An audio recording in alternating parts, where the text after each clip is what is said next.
ណាសូមក្រាបនមស្ការថ្វាយបង្គំចំពោះប្រជុំ3នៃព្រះត្រៃរតន៍គឺមានព្រះពុទ្ធរតនៈ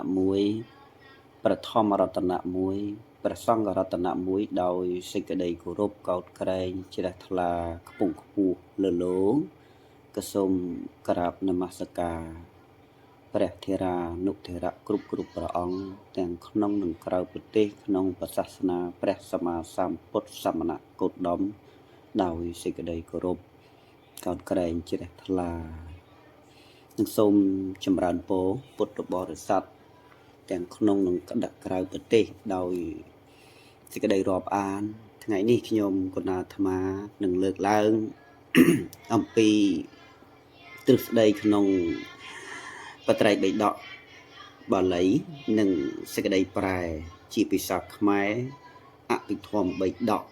វិភាំងតតិយភាគ82ចែកជូនដល់គណៈគុណម្ចាស់និងញោមញាតពុទ្ធបរិស័ទទាំងក្នុងនិងក្រៅប្រទេសចែកជាធម្មទានក្នុងទ្រឹស្ដីអភិធម្មបិដកវិភាំងតតិយភាគ82ទៀតត្រង់កន្លែងនេះខ្ញុំគណៈអាត្មានឹងលើកឡើងអំពីសិក្ខាបទវិភាំងទៀតសិក្ខាបទ5គឺសិក្ខាបទគឺចេតនាជាហេតុវាងចាកិរិយាញ៉ាំងសត្វមានជីវិតឲ្យធ្លាក់ចុះកន្លងមួយសិក្ខាបទគឺចេតនាជាហេតុវាងចាកិរិយាកាន់យកនៅវត្ថុដែលគេមិនបានឲ្យមួយសិក្ខាបទគឺចេតនាជាហេតុវាងចាកិរិយាប្រព្រឹត្តខុសក្នុងកាមទាំងឡាយមួយ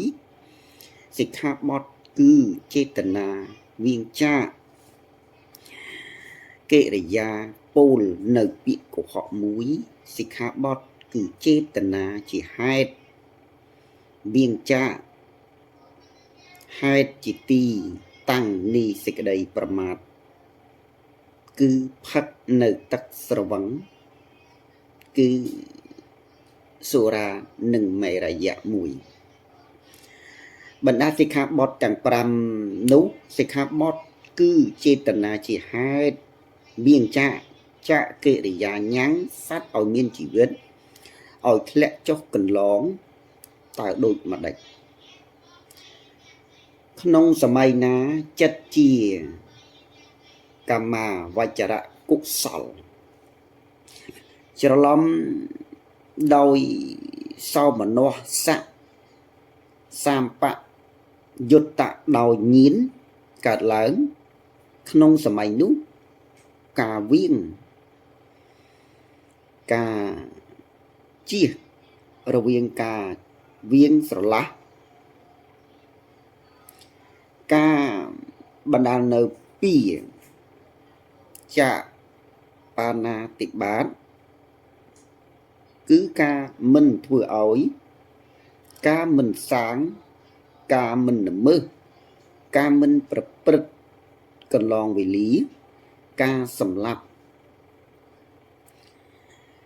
ហេតុណារបស់បុគ្គលដែលវាងចាបាណាតិបាតនេះហៅថាសិក្ខាបទគឺចេតនាជាហេតុវាងចាកិរិយាញ៉ាំងសត្វឲ្យមានជីវិតធ្លាក់ចុះកន្លងធัวទាំងឡាយដ៏វិសេសគឺឈ្មោះថាសម្បយុទ្ធដោយចេតនាជាហេតុវាងបណ្ដាសិក្ខាបទទាំង5នោះសិក្ខាបទគឺចេតនាជាហេតុវាងចាកិរិយាញ៉ាំងសត្វមានជីវិតឲ្យធ្លាក់ចុះកន្លងតើដូចម្ដេចក្នុងសម័យណាចិត្តជាកម្មាវចរៈកុសលច្រឡំដោយសោមនស្សៈសម្បយុត្តៈដោយញៀនកើតឡើងក្នុងសម័យនោះការគិតអាការៈគិតសេចក្តីគិតណារបស់បុគ្គលដែលវាងបាណាតិបាត នេះហៅថាសិក្ខាបទគឺចេតនាជាហេតុវាងចាកកិរិយាញ៉ាំងសត្វឲ្យមានជីវិតឲ្យធ្លាក់ចុះកន្លងធัวទាំងឡាយដល់សេះក៏ឈ្មោះថាសម្ពយុទ្ធដោយចេតនាបណ្ដាសិក្ខាបទទាំង5នោះសិក្ខាបទគឺចេតនាជាហេតុវាងចាកកិរិយាញ៉ាំងសត្វមានជីវិតឲ្យធ្លាក់ចុះកន្លងតើដូចម្ដេចក្នុងសម័យណាចិត្តជាកម្មាវចរៈកុសលច្រឡំដោយសមនស្សៈសម្ពយុទ្ធតដោយញាណកើតឡើងក្នុងសម័យនោះការពាល់ត្រូវការកងឡើងការមិនរាយនាយរបស់បុគ្គលដែលវៀងបាណាតិបាតនេះហៅថាសិក្ខាបទគឺចេតនាជាហេតុវៀងចាកកិរិយាញ៉ាំងសត្វមានជីវិតឲ្យធ្លាក់ចុះកន្លងបណ្ដាសិក្ខាបទទាំង5នោះសិក្ខាបទគឺចេតនាជាហេតុវៀងចាកកិរិយាញ៉ាំងសត្វមានជីវិតឲ្យធ្លាក់ចុះកន្លង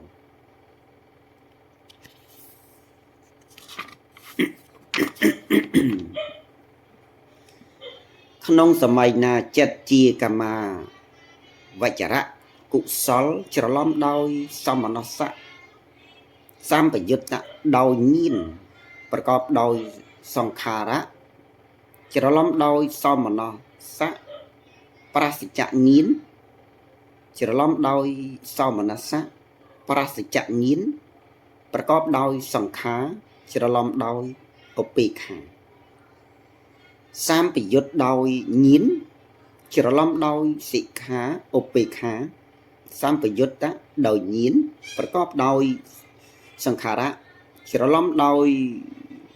ឧបេក្ខាប្រសិជ្ជញាណច្រឡំដោយឧបេក្ខាប្រសិជ្ជញាណប្រកបដោយសង្ខារកើតឡើងក្នុងសម័យនោះការវៀងការជៀសវាងការវៀងស្រឡះការបណ្ដេញនៅពីចាកនោះការវៀងការចាកស្រឡះការបណ្ដេញចេញនៅចាកបាណាតិបាតគឺការមិនធ្វើការមិនសាងការមិនល្មើសការមិនប្រព្រឹត្តកន្លងវេលាការសម្លាប់ហេតុណារបស់បុគ្គលដែលវៀងចាកបាណាតិបាតនេះហៅថាសិក្ខាបទគឺចេតនាជាហេតុវៀងចាកកិរិយាញ៉ាំងសត្វមានជីវិតឲ្យធ្លាក់ចុះកន្លងធัวទាំងឡាយដល់សេះក៏ឈ្មោះថាសម្ពយុត្តដោយចេតនាជាហេតុវៀងបណ្ដាសិក្ខាបទទាំង5នោះសិក្ខាបទគឺចេតនាជាហេតុវៀងចាកកិរិយាញ៉ាំងសត្វមានជីវិតឲ្យធ្លាក់ចុះកន្លងតើដូចម្ដេចក្នុងសម័យណាចិត្តជាកម្មាវចរៈកុសលច្រឡំដោយឧបេក្ខាប្រសិជ្ជញាណប្រកបទៅដោយសង្ខារកើតឡើងក្នុងសម័យនោះការពិតអក្ខរកិច្ចណាការគិតសេចក្តីគិតណារបស់បុគ្គលដែលវៀងបាណាតិបាតហៅថាសិក្ខាបទគឺចេតនាជាហេតុវៀងចាកកិរិយាញ៉ាំងសត្វមានជីវិតឲ្យធ្លាក់ចុះកន្លងធัวទាំងឡាយដល់សេះក៏ឈ្មោះថាសម្ពយុត្តដោយចេតនាបណ្ដាសិក្ខាបទទាំង5នោះសិក្ខាបទគឺចេតនាជាហេតុវៀងចាកសិក្ខាកិរិយាញ៉ាំងសត្វមានជីវិតឲ្យធ្លាក់ចុះកន្លងក្នុងសម័យណាចិត្តជាកម្មាវចរៈកុសលប្រកបទៅដោយឧបេក្ខាប្រសិជ្ជញាណប្រកបទៅដោយសង្ខារកើតឡើងក្នុងសម័យនោះការប៉ះពាល់ការកន្លងឡើងឆ្កងឡើងការមិនរាយមាយរបស់បុគ្គលដែលវៀង ចបាណាតិបាតនេះជាហេតុសិក្ខាបទគឺចេតនាជាហេតុវៀងចាកកិរិយាញ៉ាំងសត្វឲ្យមានជីវិតធ្លាក់ចុះកន្លងរីឯបណ្ដាសិក្ខាបទទាំង5នោះសិក្ខាបទចេតនាជាហេតុវៀងចាកកិរិយាកាន់យកនៅវត្ថុដែលគេមិនបានឲ្យតើដូចម្ដេចសិក្ខាបទចេតនាជាហេតុវៀងចាកកិរិយាប្រព្រឹត្តខុសក្នុងកាមទាំងឡាយសិក្ខាបទគឺចេតនាជាហេតុវៀងចាកកិរិយាពោលនៅពាក្យកុហកសិក្ខាបទគឺចេតនាជាហេតុវៀងចាកជាទីតាំងនៃសេចក្តីប្រមាទគឺផឹកនៅទឹកស្រវឹងគឺសូរានិងមេរយៈក្នុងសម័យនោះចិត្តជាកម្មាវចរៈកុសលច្រឡំដោយសមនស្សៈសម្បយុត្តៈដោយញៀនកើតឡើងក្នុងសម័យនោះការវៀងការចាកការវៀងចាកការវៀងស្រឡះការបណ្ដាលនៅពីចាកហេតុជាទីតាំងនៃសេចក្តីប្រមាទគឺផឹកនៅទឹកស្រវឹងគឺសូរានិងមេរយៈបានដល់ការមិនប្រមាទការមិនសាងការមិនល្មើសការមិនប្រព្រឹត្តកន្លងវេលាការសម្លាប់ហេតុណារបស់បុគ្គលដែលវៀងចាកហេតុជាទីតាំងនៃសេចក្តីប្រមាទគឺផឹកនៅទឹកស្រវឹងគឺសូរានិងមេរ័យហៅថាសិក្ខាបទគឺចេតនាជាហេតុវៀងចាកហេតុជាទីតាំងនៃសេចក្តីប្រមាទគឺផឹកនៅទឹកស្រវឹងគឺសូរានិងមេរយៈធម៌ទាំងឡាយដ៏សេះក៏ឈ្មោះថាសម្បយុត្តៈដោយចេតនាជាហេតុវៀងចាកបណ្ដាសិក្ខាបទទាំង5នោះសិក្ខាបទគឺចេតនាជាហេតុវៀងចាកហេតុជាទីតាំងនៃសេចក្តីប្រមាទគឺផឹកនៅទឹកស្រវឹងគឺសូរានិងមេរយៈតើដូចម្ដេចក្នុងសម័យនោះចិត្តជាកម្មាវចរៈកុសលច្រឡំដោយសមនស្សៈសម្បយុត្តៈដោយញៀនកើតឡើងក្នុងសម័យនោះការគិតអាការៈគិតសេចក្តីគិតណារបស់បុគ្គលដែលវៀងចាកជាហេតុនេះសេចក្តីប្រមាទគឺផឹកនៅទឹកស្រវឹងគឺសូរានិងមេរយៈនេះហៅថាសិក្ខាបទគឺចេតនាជាហេតុវៀងចាកហេតុជាទីតាំងនៃសេចក្តីប្រមាទគឺផឹកនៅទឹកស្រវឹង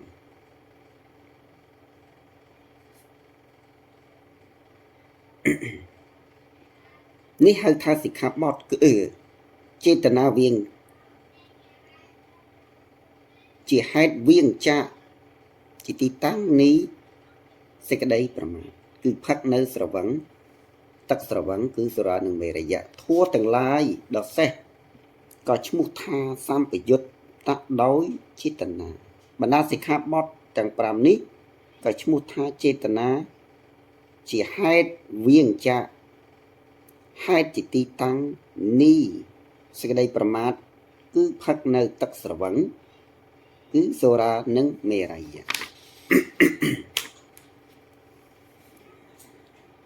ក្នុងសម័យណាចិត្តជាកម្មាវចរៈកុសល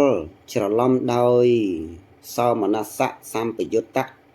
ដោយញៀនកើតឡើងក្នុងសម័យនោះការប៉ះពាល់ការឆ្កងឡើងការមិនរាយមាយរបស់បុគ្គលដែលវៀងចាកហេតុជាទីតាំងនេះសេចក្តីប្រមាទគឺផឹកនៅទឹកស្រវឹងសូរានិងមេរយៈនេះហៅថា